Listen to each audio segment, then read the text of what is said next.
So, Oblivion, right? I mean, first of all, I'd like to point out how ridiculous it is that at one point, he just sees a clone of himself, and it's not even mentioned until I mean, I don't know, until you know, at this point, at which I'm watching it, they still haven't mentioned it. That's after the fight, the recovery, the retreat. It's like, yeah, dude, there's a clone. Yeah, one of these days, yeah, just another day. Obviously the audience just assumes, presumes, but otherwise, nothing explicit. It's just a clone, you know? And yeah, they never quite explained it though, even at the end there. It's like they thought, let's do partially the Matrix, but possibly not. Let's not be very explicit about it. And, it is a bit the Matrix, but not quite. It's not quite subtle at all. I actually haven't finished the trilogy, so I'm not entirely sure what happens at the end. I don't think they proposed nuking them. I think I'm not sure. So yeah, it's not quite very subtle in this sense, is it? So not much at the end was explicit at all, actually. As in, well, first of all, why on earth Morgan's character ended up there? At the end, there, why on earth that was even necessary? Unless they just, I don't know, why? I mean, he wasn't cloned, so at the end, they didn't even clarify whether clones are real or they are really real. Or, it wasn't quite. It sort of touched on the possibilities. Of the philosophical aspect of memory and clones, etc. But it didn't quite go very far. It seems.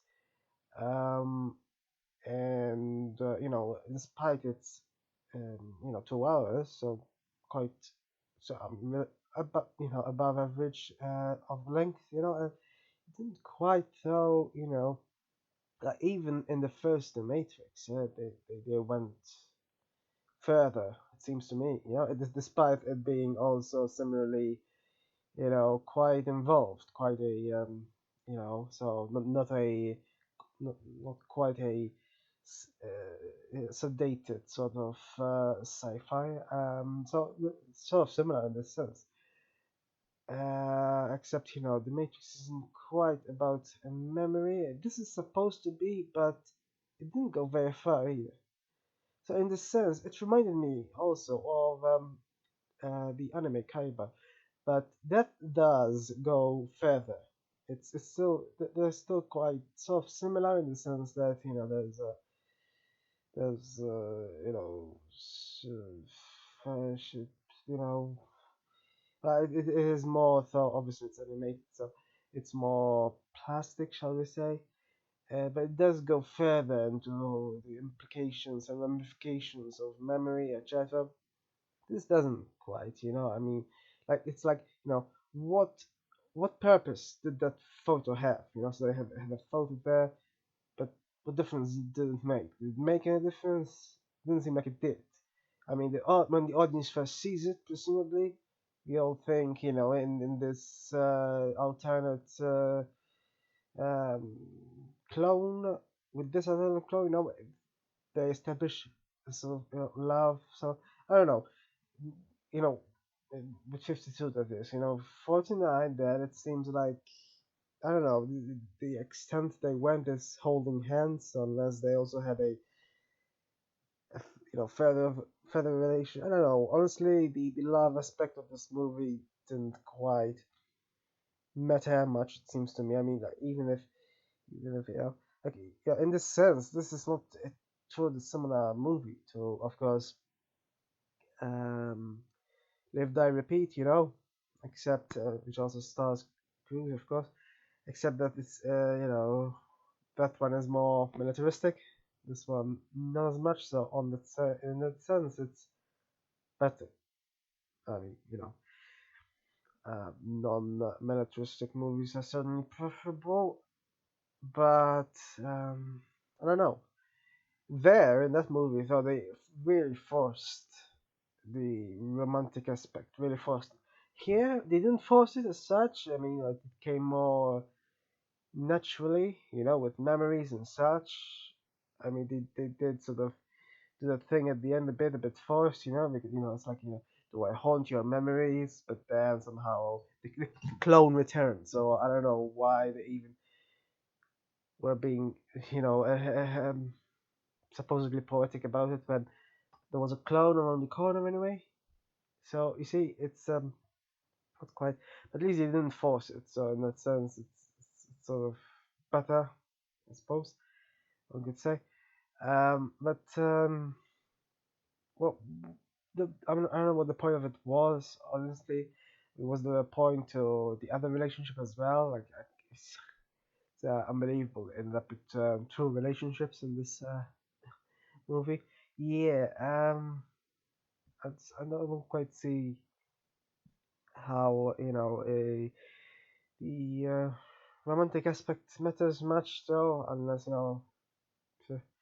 I mean, it doesn't matter like it mattered in Eon Flux, for example, where the sci-fi aspect, the very concept that they had there, which was more about reincarnation, etc., uh, actually impacted upon the romantic aspect. Whereas here it didn't quite. It only impacted insofar as you know, when they decided to have Morgan's character there instead of her. I don't know. I don't even know what and why that even matters. Additionally, they didn't quite explain how Sally's character was there. And, the audience can only assume so much, right? And at the very end, with the recorder, I was assuming that they use their personalities to influence them, etc. That was an alien machine, of course, as said, but it didn't quite explain. Was Sally's character really used as well? But where did she come from? Because apparently she was originally, indeed, as some sort of commander from there. It's not very explicit. Now, I'm not requiring movies to generally be absolutely specific and explicit. In the sense, yeah, it wasn't, and it still though didn't feel like it really accomplished much in not in being subtle about it. I don't know. Can you be subtle about such details? I mean, there she was. I mean, she wasn't even along with them. So what exactly happened to her there? No one knows, and it's it's a bit, and were there really any people on Titan weren't there? I don't know. In a way, it's an interesting tale, but in another sense, it's still by the book. So books, so it's not quite. Yeah, it's not quite very novel in some sense, but I don't know. It's So yeah, it is thinly storied as such, and as opposed to Moon, which people compare it to, it had a lot of guns, shall we say, a lot of shooting. I don't remember much shooting in Moon, but so yeah. Otherwise, it is sort of similar about identity at Chancellor, but it did have a lot of guns, sort of like an Inception, lots of shooting, whereas its inspiration had just a single. I don't know honestly why Hollywood is so obsessed about guns. Like even Jack Reacher, which he filmed in the same year for some reason. I have no idea why he wanted to be. Maybe that's a joke actually. He wanted to be Jack twice. Just like he met himself. So there were two Jacks in the same scene in this movie. But anyway, ultimately, I mean, Anyway, I still prefer this. I mean, it's not exactly the most profound of sci-fi, but it, yeah, it does have a slick look, like others pointed out as well, and it's eye candy. At the very least, it's eye candy, right? Not much else one can say about it. And I guess, yeah, I mean, the idea behind it is still interesting, I suppose. Uh, yeah, it doesn't quite go as profound as the Matrix did, but it's still there. I mean, just also what I think is another problem, sort of, is the ending. I mean, not the very end. The very end is, yeah, whatever. But the bit, where he blew himself up along with the Tet. Um, yeah. Just the point that you know, as a scripted end, fuck you, Sally. Isn't quite the best sort of thing to say. I suppose, I don't know. One of those things. It's not quite. I mean, it's just, yeah. It's not exactly, oh wow, the most amazing ending. I mean, not the very end, but just there, just you know, yeah. It's really not quite. Um, yeah. Here I notice some review on IMDb seems to think that this movie wasn't successful when it made twice the budget.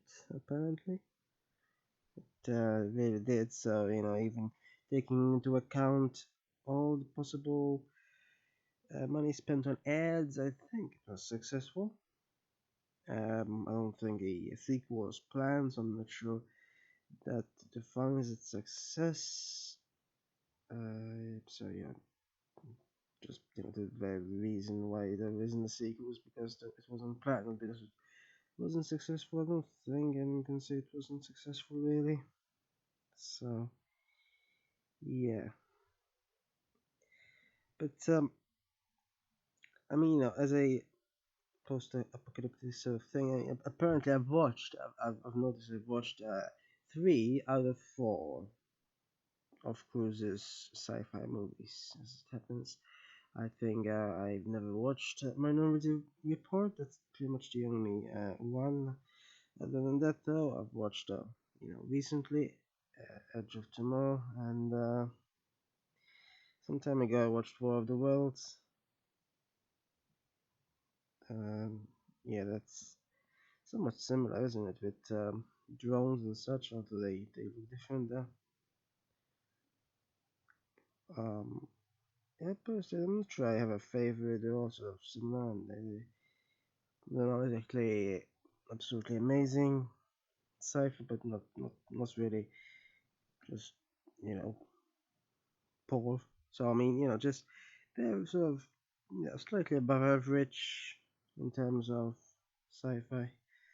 Yeah, not exactly. You know, yeah. Um. Uh. So yeah, it's somewhat similar to Aeon Flux as well, but I prefer Aeon Flux. I don't know. It presents a more interesting world, in my opinion. At least I don't think they use guns very much, although I've forgotten. I mainly remember the martial arts. In terms of what is possible with memory and such, that was more interesting. It seems this here really touched it. Just hovered over it, sort of, Whereas Aeon Flux was full on about reincarnation and everything. I thought the romantic relationship was more interesting as well, more believable. Here it was a bit, well, split between the two leads, I suppose, which doesn't make much sense. But anyway, just as a sci-fi concept, though, both are interesting ultimately. But this is mainly, yes, mainly the designs, the visuals, mainly. Yeah.